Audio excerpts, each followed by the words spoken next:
I got my ticket for the long way round. 2 bottles of whiskey for the way. And I sure would. I'm distracted by my cleavage. Can I say that? Is that weird? Hi, I'm Anna Kendrick, and I'm about to watch some scenes from my career. Let's torture ourselves.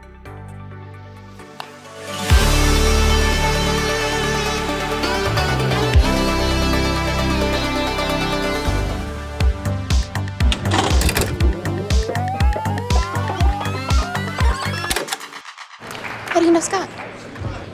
He's a friend. It's hard for me to keep track sometimes because he has so many friends. I forgot how passive-aggressive and awful Stacy is. It's awesome. Brian Lee O'Malley, who did the graphic novel, it's based on his real sister, Stacy. I love that she's just a little shit stirrer. What an angel.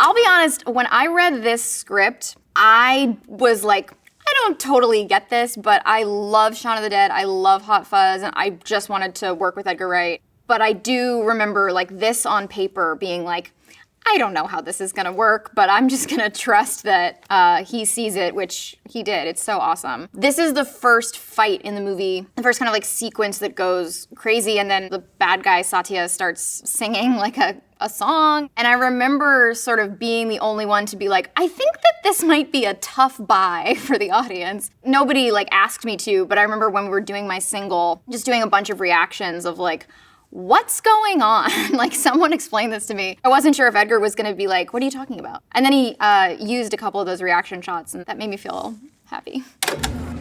It's nice meeting you. Tell your gay friends I said bye. Gay friend? Wallace, again? The crash zoom thing at the end of this, once Kieran has fully stolen my boyfriend by the end of this scene, we had to do that crash zoom so many times because Edgar's so hyper specific. He doesn't even let you blink. He doesn't let you blink. There would be specific times where he was like, oh, like a purposefully timed blink here would be okay. This was very generous of him.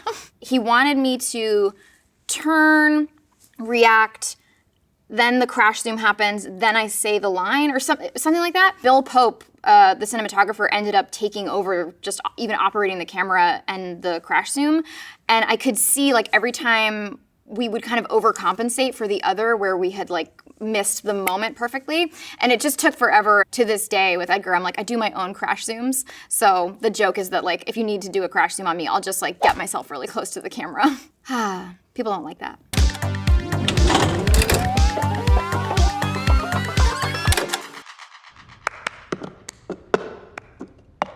The director, Jason Moore, and I, everywhere we filmed, if we saw a cup, we would just steal it. We had this like weird collection to like try out once we got to this stage. We don't know what the surface of the stage is really gonna sound like. Then we had to justify that the cup was there. So yeah, someone came up with the pencils and pens thing. I did think it was funny to just like dump it out in front of them. It feels very much like when a cat like is testing you and is like, what if I knocked this over? What would you do? You're gonna miss me when I'm gone. You're gonna miss me by my hair. You're gonna miss me everywhere. Oh, I know you're gonna miss me when I'm gone. I had to sing something to prove that I could do it. And I was like, oh, well, I know this thing because I'm a dork and I learned to do this thing with a cup and there's this song. And they were like, oh, let's put that in the movie. The audition song was supposed to be I'm a Little Teacup, which to this day, I've never asked the writer, Kay Cannon, like, how was that supposed to play? Like, was it supposed to just be like a really good rendition of I'm a Little Teacup? Because I don't think I would have been able to pull that off. When I'm gone. When I'm gone. I had no idea that this moment would become what it became. When Universal was like, we should make a whole music video for this, I was like, what? Who would want that? Egg on my face. Now, when I watch it, I can see I'm like rushing the back half of the phrase each time. I'm being nitpicky, but it wasn't until I had to record the song like so that Universal could release it as a single, which again, at the time I was like, who's gonna want that? The music supervisor was like, I'm gonna put a metronome in there so that you stop rushing it. Because I think you do get nervous and you're trying to just like do it really quickly. It's like a weird nails on chalkboard thing for me to watch this a little bit.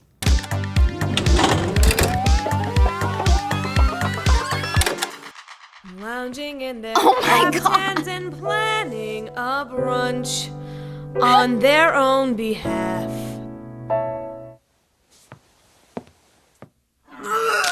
Okay, wait, can I stop? I haven't even come on screen yet and I'm freaking out. This is great. I really want to be here doing this. This is awesome. No, roll it. I can do it. I knew you'd be discussing stopping the show, and I just thought how disappointed all the kids would be. You scheming little bitch. Please, I'm a child. What is my voice even?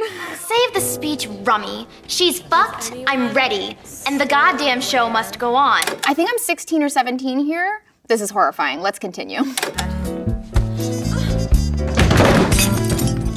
I'm supposed to be dressed up as a middle-aged woman in this scene, and I still look like I'm 12 years old. They get depressed, it's a bottle of scotch, plus a little jest.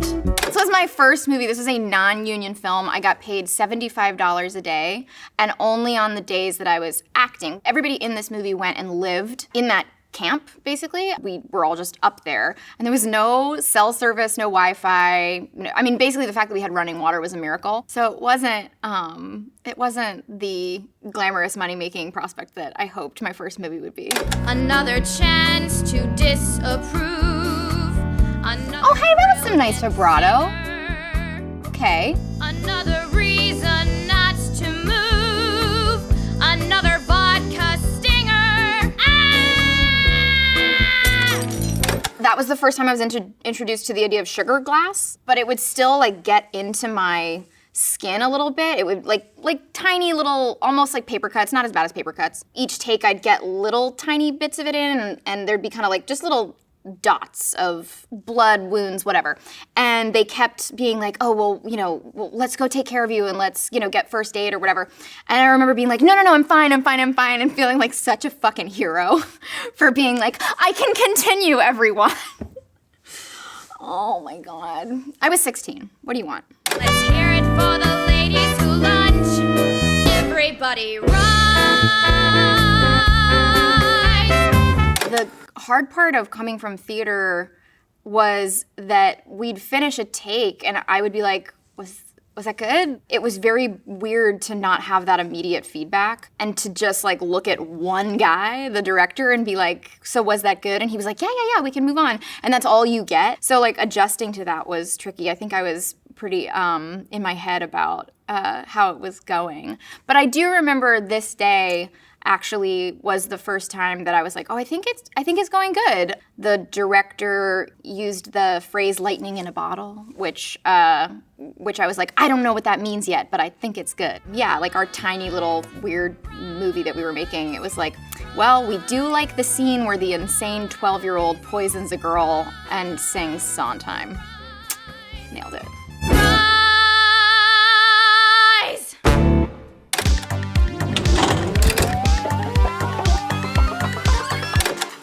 When we were 5, they asked us what we wanted to be when we grew up. Our answers were things like astronaut, president, or in my case, a princess. But now that we've grown up, they want a serious answer. Well, how about this? Who the hell knows? Can I just say, I've said this before, but I am just okay in this scene, at best. After we finished filming this scene, the producers were like, oh, we thought you were gonna do that thing you do, because in New Moon, I'm like rambling as we're exiting a movie theater, and I ended up like going on this tangent about zombie movies and stuff that wasn't scripted. They kept it all in, and then they gave me this speech, and they were like, oh, we thought you were just gonna like do whatever with it, but I thought that because it was like a speech that I should just stick to the script. This isn't the time to make hard and fast decisions. This is the time to make mistakes. Take the wrong train and get stuck somewhere. Fall in love.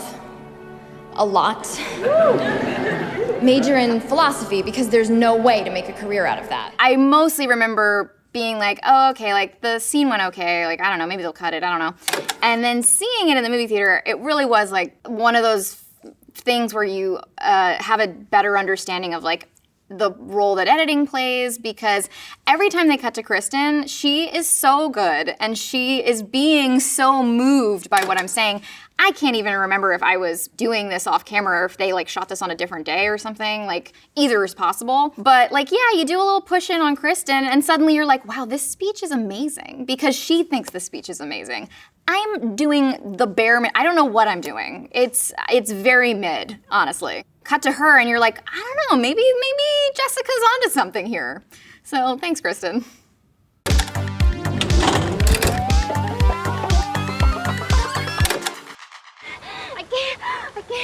I can't. What? I can't do another thing wrong. I can't do another thing wrong. This was actually kind of the line and the moment where I knew, oh, I want to do this movie. When she starts having the panic attack and is saying, you don't understand, I can't do another thing wrong.